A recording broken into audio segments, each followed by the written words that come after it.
할렐루야. 오늘은 창세기 20장 말씀 함께 나누도록 하겠습니다. 우리 지금까지 19장까지 봤고요. 또 이제 20장 이제 26번째 말씀이니까 6번째 주가 됐네요. 매일 교회도 또 예배를 계속 주일마다 드리고 또 이렇게 날마다 아침마다 이렇게 함께 말씀 나눌 수 있어서 큰 은혜가 되고 있는 것 같습니다. 오늘 20장 말씀 이 아비멜렉에 관한 이야기 오늘 다 읽어보진 않고요. 중간중간 필요한 말씀 한번 같이 보면서 우리 말씀 나누도록 하겠습니다. 여러분, 우리 스스로 죄를 돌아보면 어떤가요? 정말 나를 괴롭게 하는 죄악이라고 하면 어떤 죄악들을 이야기할 수 있을까요? 아마 대부분 죄악의 내용은 다를 수 있지만 아마 공통되게 이야기하는 죄악이 있다면 그것은 반복되는 죄악이 아닐까 생각이 됩니다. 뭐 어쩌다 한 실수나 평생 한두 번 있을까 말까 한 죄들은 그래도 이 사람의 마음, 그것도 뭐 고통스럽게 하긴 하지만 매번 반복하는 이 죄악만큼 그렇게 크지는 않은 것 같습니다. 여러분들에게 있어서 반복되는 죄악이 있다면 어떤 것이 있나요? 이것들은 특히나 반복된다라는 건 또 뭐예요? 내 어떤 내면에 있어서 혹은 뭐 드러나는 거에 있어서 가장 연약한 부분들이지 않겠습니까? 그러다 보니까 이것들을 극복하는 게 너무나 힘들다는 거 우리 누구나 잘 알고 있죠. 특히나 어떤 경우에는 이 죄악들이 반복되다 보면 죄책감 때문에 힘들어서 이 죄악을 그냥 죄가 아닌 것처럼 여기게 되는 그런 경우도 있는 것 같습니다. 그렇게 될 경우는 정말 심각한 그런 죄악이 되기도 하죠. 마찬가지로 오늘 본문 말씀에 누군가요? 아브람 역시 동일한 죄악의 그런 반복, 그 실수를 하고 있다는 것을 우리가 볼 수 있습니다. 어떤가요? 아내를 누이라 해서 사람들의 위험으로부터 벗어나려고 했던 그런 내용이죠. 그러나 이런 행동이 어떤 위협이 된다라고 말씀드렸나요? 자손에 대한 큰 민족을 이루시겠다라고 했던 너희 씨로부터 날 그 자손에 대한 약속에 큰 위협이 된다라고 말씀드렸습니다. 더군다나 앞서서 아브라함을 통해, 아브라함의 씨를 통해, 또 사라를 통해 자손을 허락하시겠다는 하나님의 약속이 있었기 때문에 이 약속에 어떻게 보면 정면으로 부딪히는 그러한 일들이 될 수 있다는 거죠. 더군다나 시기적으로 보면은 언제입니까? 이제 누가 태어납니까? 이삭이 태어나기 때문에 이 아비멜렉과의 실제로 동침을 하지는 않았지만 만약에 하게 됐다면 이것은 이삭이 어떤 정통성에 대한 어떤 위협을 가하는 그런 일도 될 수 있었던 겁니다. 그래서 하나님께서 이 모든 위협으로부터 약속을 지켜내는 그런 일들이 나타나고 있다는 거죠. 이 아브라함은 12장에서도 이미 저질렀던 그 실수를, 그 죄악을 다시 한번 저지르고 있습니다. 야, 아브라함이 정말 이거 왜 그러냐라고 할 것도 없는 게 우리 스스로만 봐도 얼마나 이 반복되는 죄악들이 얼마나 많습니까?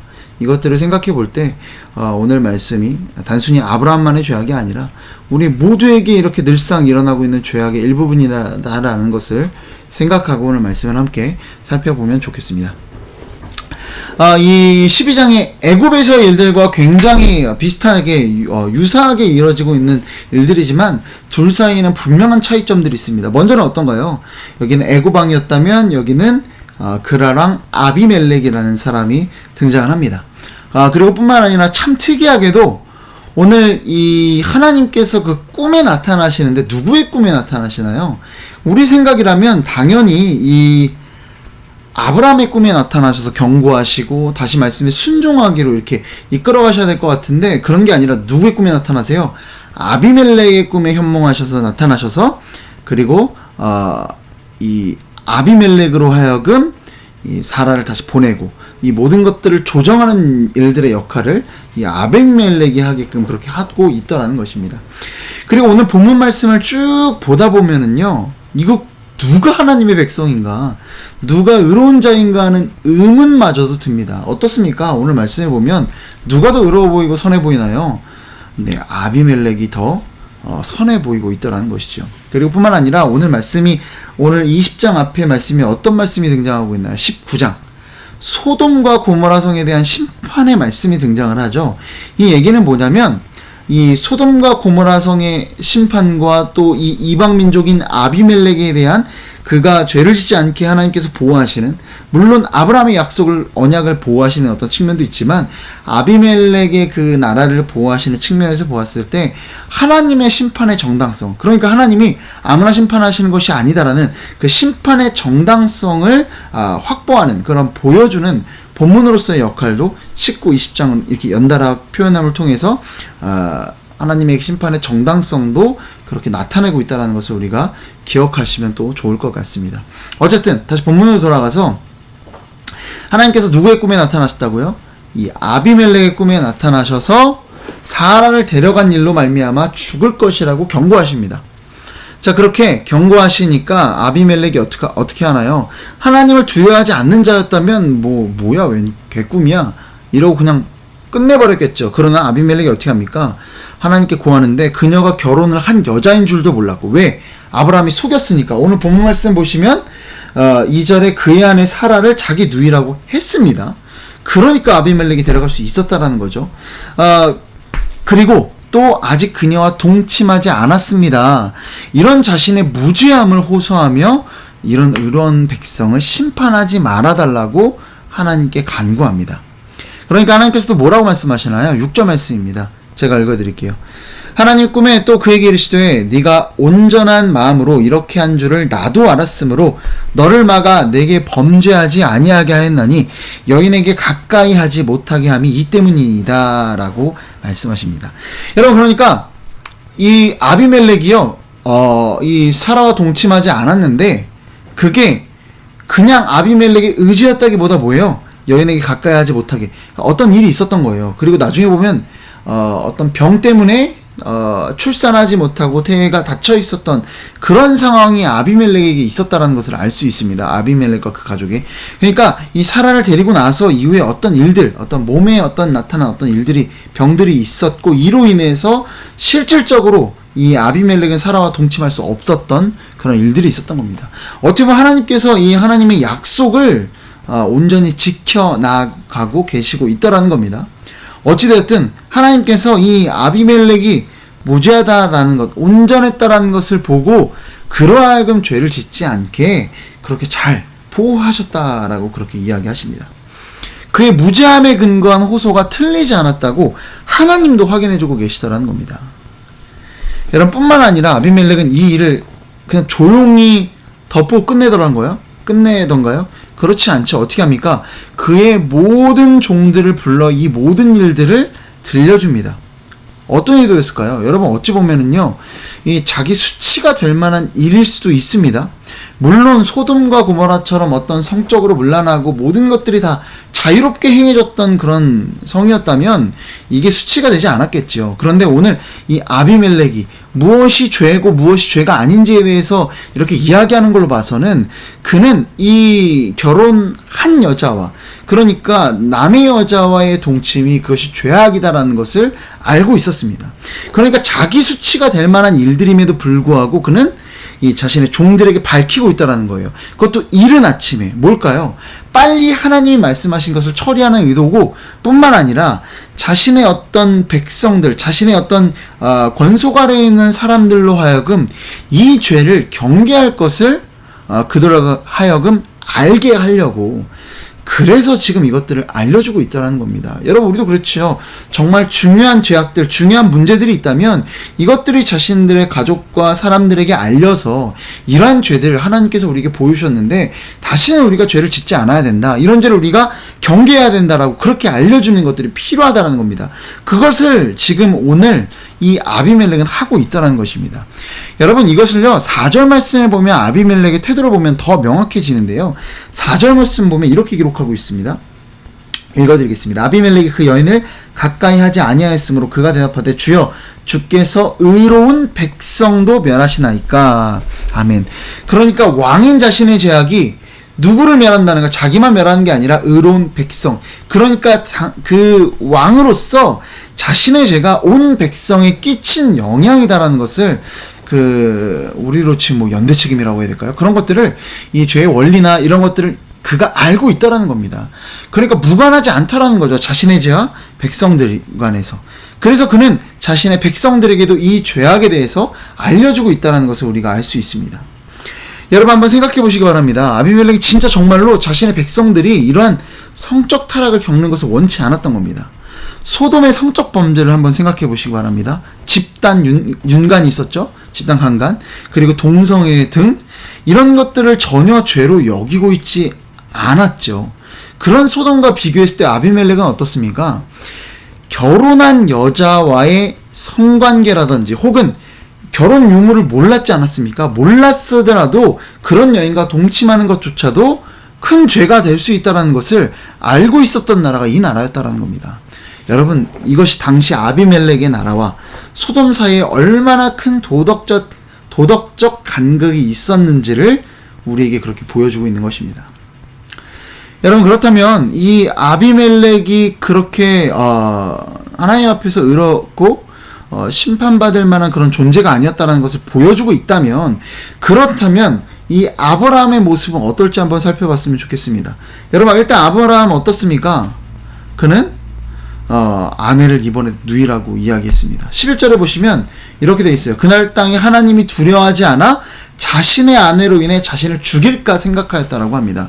그러니까 그날 땅에 있는 사람들, 아비멜렉을 비롯한 그 사람들이 하나님을 두려워하지 않아서, 죄를 죄로 여기지 않아서 내 아내를 그냥 가지고 가서 나를 죽이고 가져갈까봐 그래서 아내를 누이라고 속였다라는 겁니다. 여러분, 그런데 그의 이 변명이 정당한 변명입니까? 여러분, 아비멜렉이 어땠나요? 아비멜렉이 하나님이 꿈에 나타나시자 어떻게 합니까? 두려워서 이른 아침에 이 모든 일들을 처리하려고 합니다. 그뿐만 아닙니다. 8절 말씀해 보시면요, 아비멜렉 그날 아침에 일찍 일어나 모든 종들을 불러 그 모든 일을 말하여 들려주니 어떻게 하나요? 그들이 심히 두려워하였더라. 그냥 꿈 얘기한 거예요. 진짜 뭐 애굽에서처럼 뭐 10가지 재앙들이 나타나고 보여지고 뭐 누구 옆에 죽어나는 사람들이 있었던 게 아니라 그냥 왕이 꿈 이야기를 해줬음에도 불구하고, 죄와 꿈 이야기를 해줬음에도 불구하고 그 종들이, 그 사람들이, 그 자신의 권속들이 어떻게 여겼다라는 겁니까? 그것을 두려워 여겼다라는 겁니다. 그 어떤 죄악들에 대해서 하나님의 존재와 이런 것들을 잘 느끼고 알고 있었던 자들이 이 그랄의 백성들이었다라는 것이죠. 여러분, 그들이 하나님을 두려워하지 않는 존재였습니까? 그렇지 않다라는 것이죠. 두려워하고 있었습니다. 되도 않는 핑계를 그가 대고 있다는 것이죠. 그리고 더 나아가서 12절에 얘가라고 하네요, 제가. 이 아브라함이 뭐라고 변명합니까? 또 그는 정말로 나의 이복누이로서 내 아내가 되었습니다. 아브라함이 고백하는 거죠. 그는 내 이복누이입니다. 진짜 내 동생입니다. 배다는 누이입니다. 이게 변명이 됩니까? 그럼에도 불구하고 이 사라는 어떻습니까? 아브라함의 아내인 것, 그것이 중요한 것이죠. 그거를 숨겨놓고 아내로 속였음에도 불구하고 그래 정말 내 누이인 것을요 어떻게 합니까? 거짓말이 아니라, 이런 말도 안 되는 핑계를 지금 이 아브라함이 고백하고 있다는 겁니다. 여러분, 어떻습니까? 아브라함의 태도가 제가 보기에는 한심해 보입니다.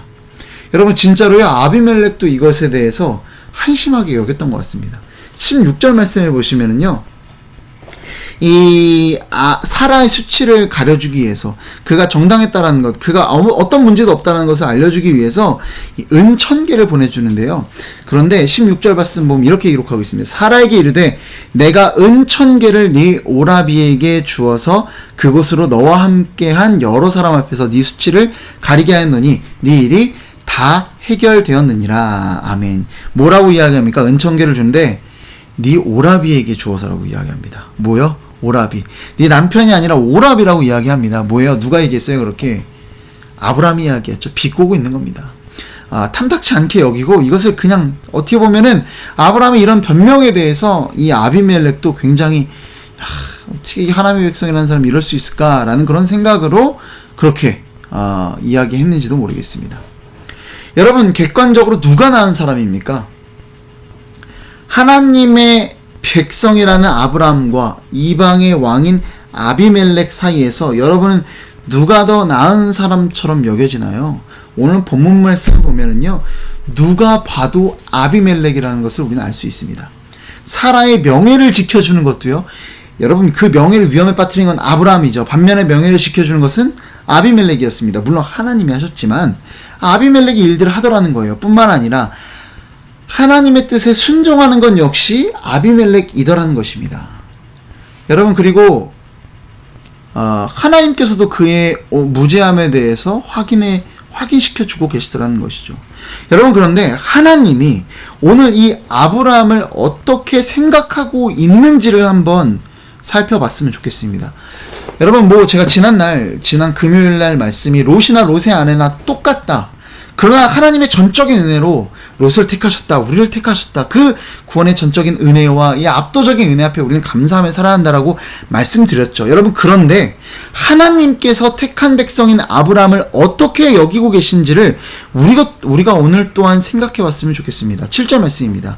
이제 그 사람의 아내를 돌려보내라. 그는 선지자라. 그가 너를 위하여 기도하리니 네가 살려니와 네가 돌려보내지 아니하면 너와 내게 속한 자가 다 반드시 죽을 줄 알지니라. 아멘. 하나님께서 아브라함을 당신의 뭐라고 이야기하나요? 선지자라고 이야기합니다. 하나님의 말씀을 대언하고, 그리고 오늘 말씀에 따르면 이방 민족인 아비멜렉을 위해서 기도해주고 그 민족의 문제를 해결해 줄 수 있는 사람으로 이 아브라함을 세워주고 계시고 그렇게 여겨주고 계시더라는 것입니다. 여러분, 어떻게 선지자라는 칭호가 오늘 말씀에 등장한 이런 한심해 보이는 아브라함에게 어울릴 수 있겠습니까? 여러분, 그런데 하나님이 그를 하나님의 선지자라고 그렇게 말씀해 주고 계시더라는 겁니다. 그리고 정말 어떤 일이 벌어지나요? 아브라함이 아비멜렉의 온 집을 위해서 기도하고 아비멜렉과 그의 온 집이 태가 열리는 출산을 하게 되었다고 오늘 말씀은 기록하고 있습니다. 여러분, 이 아브라함의 정체가 바로 우리의 정체입니다. 여러분, 우리 자신 한번 돌아볼까요? 어떤가요? 참 초라하고 참 죄 많은 그런 존재가 나 스스로의 존재이라는 것 정말 많이 느끼시지 않습니까? 날마다 이 반복되는 죄악 앞에서 얼마나 넘어지고 계십니까? 남의 얘기 안 하려고 하는데 매번 돌이켜보면 그 사람 정죄하고 있고, 또 어떤 다른 사람에 대한 관계에 대한 죄악뿐만 아니라 음란에 대한 죄악, 또 그 외에도 여러분들이 가지고 있는 수많은 죄악들, 반복하고 있는 그런 죄악들이 있지 않겠습니까? 그 죄악들로 날마다 얼마나 넘어집니까? 그런 한심한 내가 있음에도 불구하고 하나님이 오늘 어떻게 나를 봐주고 계신다는 겁니까? 저도 그런 생각을 하게 됩니다. 교회를 개척하고 그렇게 나아가고 있지만 스스로를 보면서 진짜 하나님, 이거 절대로 나 같은 인간 통해서는 아무것도 안 하시겠구나라는 생각을 저는 하곤 합니다. 진짜 이건 안 되는데, 이거 절대 하나님, 이런 한심한 인간, 이런 죄 많은 인간, 이런 불충한 인간, 이런 경건하지 못한 사람 통해서 무슨 일을 하시겠나, 이런 생각을 하곤 합니다. 여러분, 그런데 오늘 하나님께서는 나와 같은 그런 아브라함을 통해서 그를 선지자로 세우시고 아비멜렉과 그의 집에 태를 여신다라고 오늘 우리에게 선포하고 계시는 겁니다. 여러분, 하나님의 역사가 이런 아브라함을 통해서, 이런 우리를 통해서 일어나고 있음을 믿으시기 바랍니다. 여러분, 하나님께서 하나님의 사역자로 우리 모두를 부르셨습니다. 뭘 할 수 있을까 하는 그런 생각들이 들죠. 여러분, 우리 교회의 모습을 보면 뭘 할 수 있을까 이런 생각들이 들 겁니다. 여러분, 그런데요, 여러분, 이 땅의 소망이 교회에 있습니다. 이 땅의 소망이 여러분에게 있습니다. 여러분, 이 지역사회를 바꿀 소망이 여러분에게 있다라니까요. 여러분이 살아가는 그 직장에, 여러분이 살아가는 그 삶의 현장 가운데 그 세상의 소망이 당신에게 있다라니까요. 여러분, 믿어지십니까? 우리 꼬라지 보면 어떤가요? 절대로 안 될 것 같죠. 오늘 본문 말씀에 아브라함의 꼬라지라고 이야기하겠습니다. 아브라함의 꼬라지를 보면 어떻습니까? 한심하기 짝이 없죠. 그런데 하나님께서는 그 땅의 변화를 아브라함을 통해 이뤄 가시더라니까요. 여러분, 이 땅의 소망은 여러분에게 있음을 믿으시기 바랍니다. 오늘 하나님께서는 이런 아브라함을 선지자라고 말씀하시고, 이런 아브라함의 기도를 통해 이 그랄 땅을, 이 아비멜렉의 그 나라의 놀라운 변화와 생명의 일들을 이뤄 가신다는 것을 믿고, 오늘 하루 이 땅의 소망이 나에게 있구나. 내 모습 참 초라하고 내 어떤 그 죄악에 둘러싸인 나의 모습을 보면 너무나 보잘것없고 하나님이 일하실 것 같지 않은 존재이나 하나님이 나의 기도를 통해 나의 모습을 통해 일하시겠구나라는 그 기대와 소망을 주님이 갖고 있다는 것을 잊지 않고 오늘 하루도 그 기대를 가지고 하나님 앞에 우리가 살아가는 모든 삶의 현장을 올려드리며 기도하며 나아가는 복된 저와 여러분 되기를 소망합니다. 기도하겠습니다. 사랑과 은혜가 풍성하신 하나님 아버지, 감사와 영광과 존귀를 주님 앞에 올려드립니다. 주님, 참 내가 연약하여서, 참 내가 부족하여서, 참 내가 경건하지 못하고 죄 많은 존재여서 나 자신을 돌아보면 내가 도대체 무슨 일을 할 수 있을까라는 생각이 드는 것이 사실입니다. 그러나 주님, 오늘 이 아브라함의 모습을 우리에게 보여주심을 통해 이런 한심하기 그지없는 이자가 하나님의 선지자로 그랄 땅을 바꾸고 그 땅의 태문을 열었던 그 기도의 시작으로 삼으셨다는 것을 우리가 다시 한번 말씀을 통해 보게 되고, 그리고 정말 내가 살아간 이 지역사회가 우리 교회를 통해 나를 통해서 변화될 수 있다는 그 믿음을 가지고 나아가는 우리 모두가 될 수 있도록 주님께서 역사하여 주시옵소서. 주님, 하나님이 나를 통해 일하시기로 작정하셨다는 것을 다시 한번 기억하기 원합니다. 그래서 정말 이 세상 가운데 나아가 하나님의 이름으로, 예수 그리스도의 이름으로 기도하고, 그리고 그들을 위해 봉사하고 애씀으로 말미암아 이 땅이 회복되어지는 그 시작이 나로부터, 우리 교회로부터 시작될 수 있도록 주님 도와주시옵소서. 이 모든 말씀 사랑이 많으신 예수 그리스도의 이름으로 기도드립니다. 아멘.